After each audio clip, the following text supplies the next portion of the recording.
Hey folks, good morning, good evening, good afternoon, wherever you're joining us from. Welcome to this new episode of the Rise Up Radio.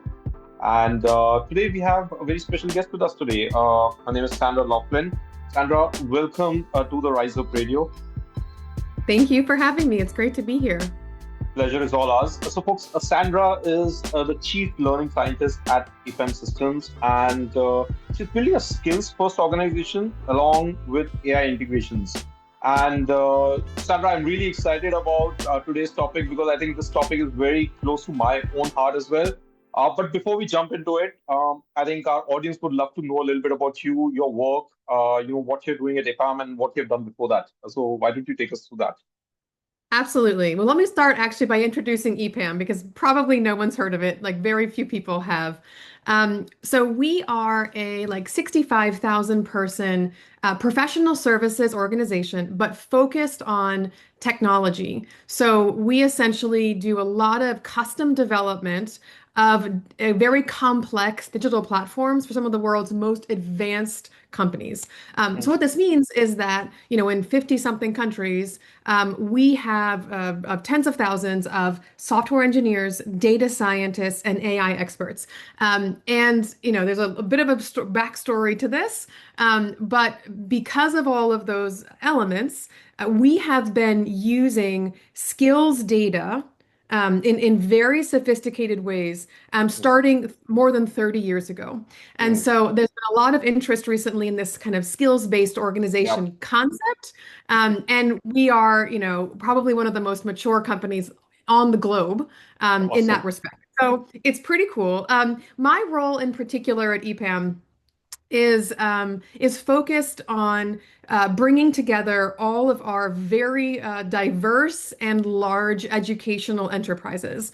Hmm. So what this means is not just the work that we do to educate our employees, which is of course very substantial, Right. but also the work that we do to educate our talent pipeline Hmm. through programs for kids, for high school students, Right. programs for over 200 university partnerships. I also oversee all of our professional education outside of the organization. So this Hmm. would be master's programs and boot camps and our gig workforce. Yeah. And then, the last, but certainly not least, is overseeing all of our client-facing educational activities, which are Hmm. largely focused, although not exclusively focused, on executives and IT leaders. Awesome. Well, who better than you to talk about skills and AI and technology and how it's changing, the entire landscape. Uh, so Sarah, you know what? Sandra, I'm gonna jump right into our discussion today, and the entire work dynamics and future of work, the workplace is changing rapidly, right? You have humans working in the workplace, and then you have AI agents coming in, working alongside them. I read one, study recently from McKinsey, and they said that 30% of the current jobs are going to be taken over by AI at least by 2030, right? At least the tasks, the mundane tasks that we are doing today, and that means that the core definition of talent is changing in the workplace, right? As we go from here, 2025 and beyond, how do you see the definition of talent changing, and what would you think is the winning talent for organizations? So I don't know if I would change that. I mean, for me, the word talent, I'm going to associate with humans. I will say the workforce is changing, Mm, meaning that work will be done by a mm, combination of humans and agents with a whole lot of support from automation. What I think is extremely important to understand about this, I guess there's a few things. The first is that I think we're all kind of in agreement that there is going to be some major disruption, certainly in entry level work, right. but even through advanced work in many respects. Mm, And we are too early right now in the process to have anyone really feeling that. What I see on LinkedIn and all these little conversations is that people are like, oh, AI is just going to assist us as mm, humans. Like there's no real implications for, displacement of work from humans. And that is just frankly not true. We're just mm. too early in the AI innovation cycle to have seen that impact. Or even But realize that impact. It's a process, right? So Yeah. what I think a lot of people don't realize is that first off, there are multiple types of AI. Like right now, Right. what people have been talking about and leveraging primarily is assistive AI, which Right. is designed exactly to assist humans. Right. But what is being developed and put into practice very early, but now is agentic AI. And agentic Yeah. AI is a whole other beast, right? That is going to take over like complete workflows, sometimes Correct. very complex workflows that are currently being done by humans today. Yeah. And what that means is that we need to understand what that future looks like Mm. and be preparing ourselves and our employees and frankly society and our educational institutions for that eventuality. Mm. But again, like it's too early right now. So, all of the people who say, oh, this is just hype, it's not going to Mm-hmm. really impact us, Mm-hmm. don't fully understand the innovation cycle because there's Yeah. a time component and we're too early in that process Correct. right now. Correct. Absolutely. And it's going to have a major impact on the skills in the workplace. And as you said, even through the education system, I think we would need to imagine or reimagine the skills the way we used to think about it, right? So, in your opinion, how would the skills in the workplace evolve, right? And I'm sure there's never been a time more important than this to reimagine the skills, look at reskilling, upskilling of your workforce, right? So, as per you, what are the skills that are going to be critical? Would it be more human skills or more, hardcore technology skills that would be more important? I think it's going to be both. And I will caveat this by saying no one knows the answer to that. It's Mm. like if you went back to like, the early 90s and said, "Hey, what are going to be the skills for an internet era?" Like nobody You would don't know. know. Like right? Correct. No one knows. However, what we can be confident of is the fact that human skills will stay important. I think that they've always been important. I think they will Mm. become increasingly important, but this is Mm. not to me like a paradigm shift. Like Mm. they've always been important. Mm.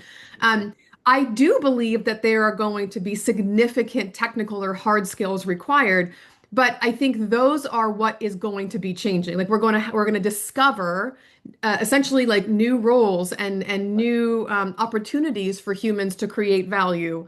And I Mm. think a lot of that will come from some degree of technical capability, but that is what I think is the big like to be determined. Like we're still Got it. trying to understand what those will be in the future. So if I were to, put you on the spot, Sandra, and say that, what if you had a crystal ball today? What would be that one role that you would say that, this would emerge as a new role, coming in the future? I know I'm putting you on I'm the spot, but just take a guess. I have no idea. I mean, I can reference one that I know from my own field of Yep. work, which is Hmm. when you think about L&D or any sort of like learning organization, the people that staff L&D today are primarily focused on developing and deploying training. So they're focused on content. Correct. But what is needed in which and so this is not like a net new concept, it's just a net new role for Right. enterprise, is a much larger cadre of people who are expert in actually creating learning environments because a lot of primarily learning happens outside of formal training contexts. That's true. So, as a skill set, it's very important that we develop an understanding of what are the ways that people learn in organizations and then know how to essentially like re-architect and engineer the learning environment to Mm. support informal learning from social interactions, reflections, investigations, like all that stuff. That's one. Another one, and they're related, is again in L&D, is that we have actually been, as a field, extremely poor at measuring learning. Mm. When we measure the impact of L&D, it's primarily on consumption. How many people clicked on this thing? How many Yep. people got through this thing? How did you Yeah. like this thing? Right. None of those are actual indicators of learning or delta in knowledge and behaviors. And so what I think you're going to see emerging again is um, an expectation of a skill set for learning professionals that is oriented around actual concrete measurements of what people know and can do before and after an intervention. So I Mhm. don't know that those are necessarily being impacted by AI. It's just that AI is now creating the need Yeah. for those skills to exist in organizations. Yeah, and that's a very important point, Sandra, because I think that is one of the paradigm shifts, the way learning is being looked at. And if that is one pillar of the talent management, practice, there are other practices in talent management space as well which are getting impacted, right? What is your thought process on that? For example, how are organizations setting goals? How are they measuring performance?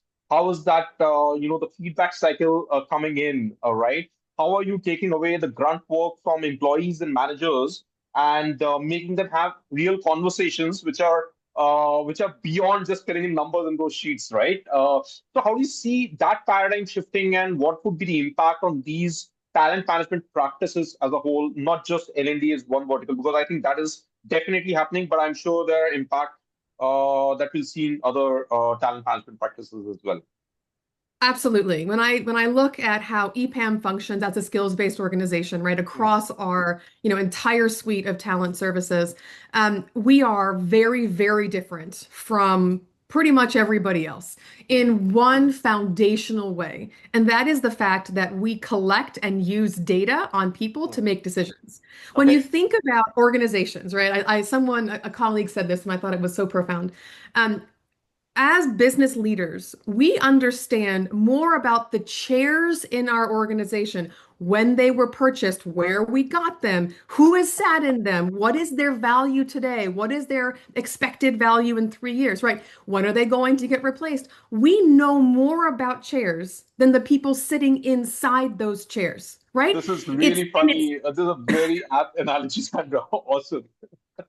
it's remarkable because human capital tends to be Correct. one of the biggest, if not the biggest expenditures for any Correct. organization. And we So the still don't fact know that much about it, right? We I still don't don't know, have good data. exactly. We know nothing about the skills of our people, the goals of our people, what skills they will need in the near Right. term. And so and because of this, right, we as a people organization have largely been putting out services based on Gut feel. gut feel. I don't habit. Who knows? Yeah.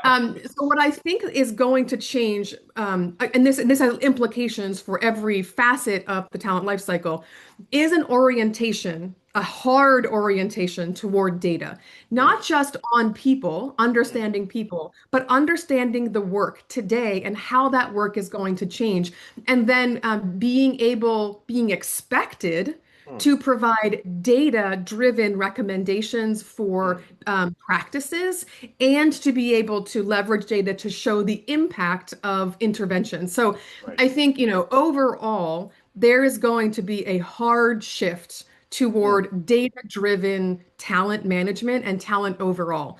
mm. And again, there are implications for every single element of the talent life cycle, but I think that is the universal. Awesome. So I think you have hit the nail on the head, Sandra, when you say that organizations are doing a very very bad job of collecting data, right? I think, in my opinion, a lot of it goes back to the point that collecting data is has been left to human beings, and since it's a lot of grunt work, we hate doing it, right? We hate putting numbers in Excel sheets and forms, right? Because it takes away. It's a mundane thing. It's not a creative job. We don't enjoy doing it. Somebody is after us, and hence we do it, right? And we do a half-hearted job at it. Most of the times we are late in doing it. Hence, whatever data we collect, it's stale, right? And hence, all the recommendations and data decisions that we make based on that data become stale.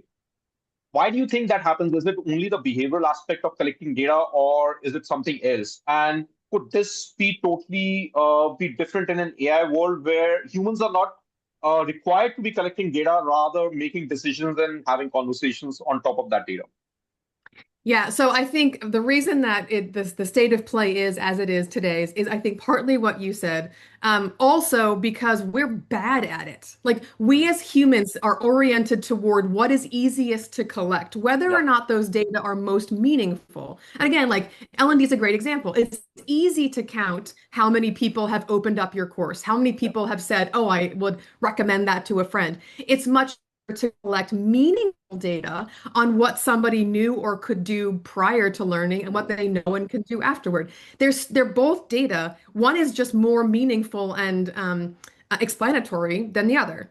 So in a world of AI, I think first off, to me, I think everyone needs to understand that AI is at its core, it's just data, right? And what's very, very important is that AI can only create value relative to the data that it has access to, which means that if you have data silos or if you have processes or knowledge or whatever that's not documented, there's no data around it, you are necessarily limiting the ability of AI to help you Mm. and to give you insights as to how your business, your people, operations, customers, all of this is functioning.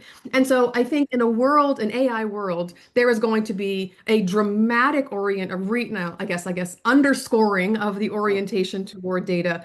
And there is going to be a big shift in how we as businesses pool data across all these different Right. systems and silos, and how easy it is for humans to collect good data, and then the expectation again that AI and people need those high quality data to make decisions. So I think that an AI world to me is a data world, Right. and I think it often gets lost in the conversation around AI that at the core this is the data play. Absolutely. And so when you talk of this paradigm, when you talk of the shift in the thought process and the overall, I would say psychology, the way we are working in organizations today, uh, there's going to be a need for new kind of talent, right? Which is, let's say, is it going to be an AI native talent, or would we be reskilling our existing talent to ensure that they have the new skills that are required, right? So which side of the board do you sit, right? Is it better to hire AI native talent or reskill and upskill our existing talent to make them future ready? In a perfect world, it would be cheaper and easier to hire. Hmm. Unfortunately, those people just don't exist. There is Yep. no hidden talent pool of AI native anybody because AI is hitting all of us at the same time. And typically you would think that the younger generation would be more AI native, but they are not. They They're are just being not. born. They're just being born now, right? Exactly. They're being born now. And so we can't hire them for quite some Hmm. time.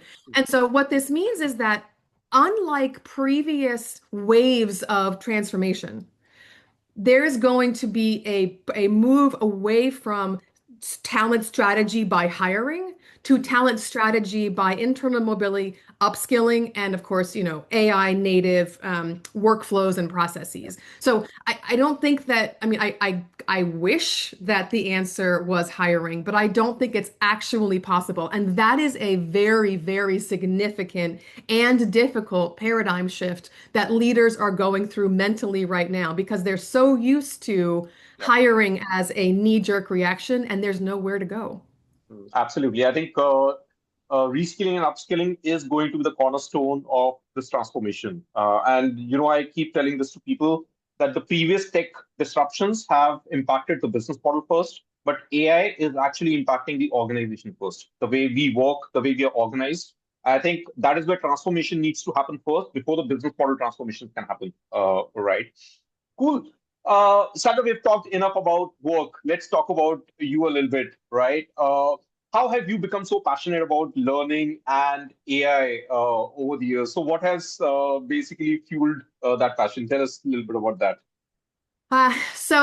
You know what? I didn't actually start out my career in corporate life until Mhm. a few years ago. I was actually a professor. I was a faculty member for Wow. learning science and business at Nice. the University of Maryland here in the U.S. And Nice. it's kind of a fun story of how I got to EPAM. But prior to coming to EPAM, I knew nothing about, forget AI. technology, period. If you had asked me like 8 years ago, what is a cloud? I would have been like the thing in the sky. Like, I don't know what you mean. And so it's been an incredible learning journey for me being Mm. at EPAM.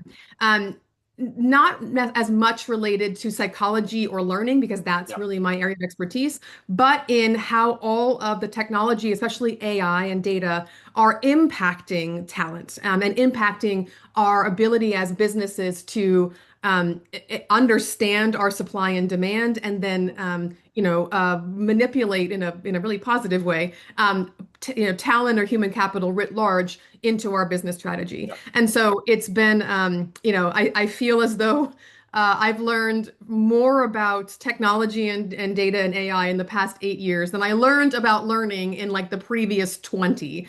And so it's been a very exciting journey. But my passion around this topic is a combination of my experience Mm.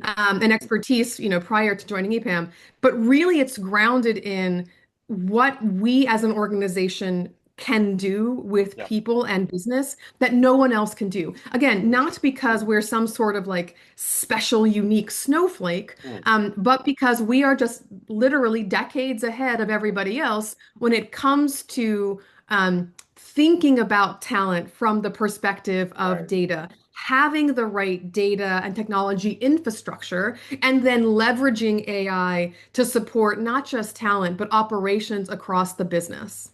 Awesome. So, as a beacon of light, Sandra, what would your recommendation to learning leaders out there would be, right? How can they get started? How can they start thinking about the learning practice for the future, right? And making sure that they have future-proof talent. So, what would be some of your recommendations? How can they get started?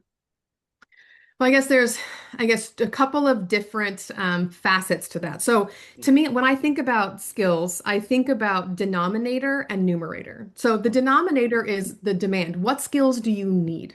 Mm. Again, right now we've been kind of flying blind, like using our gut. Like, I have no idea how people have been thinking Yeah. about what skills to build, but it hasn't been from a robust data foundation.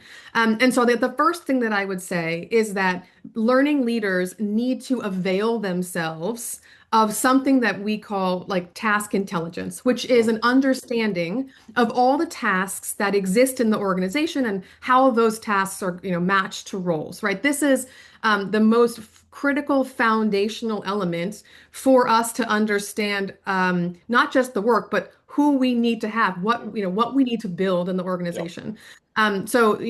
Task intelligence is something that if companies don't have it, they Mm. need to get it, and it needs to actually come to the business primarily, not even to the people org, but they work Mm. together to understand it. Yeah. So then the second kind of element of that is when you understand the tasks that were required for individuals and roles. It will help you understand what skills are required. So like for us, like the task to skill is the kind of really critical translation. That gives you the denominator. What is Mm. it that I need for a Yeah. role, for an individual, for a geography, for whatever? Um, the second part of that is understanding the numerator of what do I actually have today? Mm. So, what this means is that we as learning leaders need to get very, very good at identifying what people know and can do, what skills they have today. And now that Mm. goes back to the Measurement measurement. of skills, right? Exactly. Measurement of skills is a non-negotiable. And there's like a lot that goes into that. You need to be able to infer skills, but also verify them. And there's a kind of, again, a Right. large um, technology and process infrastructure required to Correct. do that. Correct. Um, but then, like, what that gives you is delta. It tells you like the gap between supply and demand. And then the Mm. whole goal of learning is to close that gap through upskilling. And Mm. again, upskilling that includes that certainly, has a foundation of formal education, so Mm. training courses, Yeah. feedback, right? practice, but really a big orientation toward informal learning. What is it that people can be learning on their own in the flow of work from observing others, from reflecting on their practice? Who should they be following on LinkedIn? What Hmm. conferences should they be attending? What are communities of practice they should be joining? This is the kind of expertise and infrastructure that L&D really needs to start to develop. And so as I think about the future of L&D, those are the two big elements that come to mind. Data around supply and demand, Hmm. and then an orientation toward measurements and leveraging informal, not just formal learning to help people grow. Awesome. You know what? I love this session, Sandra, because it was very, very practical and to the point, right? And thank you so much for sharing those insights and how EPAM is building a skill-based organization for the first, as first, and being the beacon of light for the rest of us to follow. Thank you so much for sharing that with us, and I'm sure our audience is going to love it as well. Well, thank you for having me. It's been a pleasure. Take care, folks. You be safe. Till I see you next time with a new guest on the Rise Up Radio. Bye bye.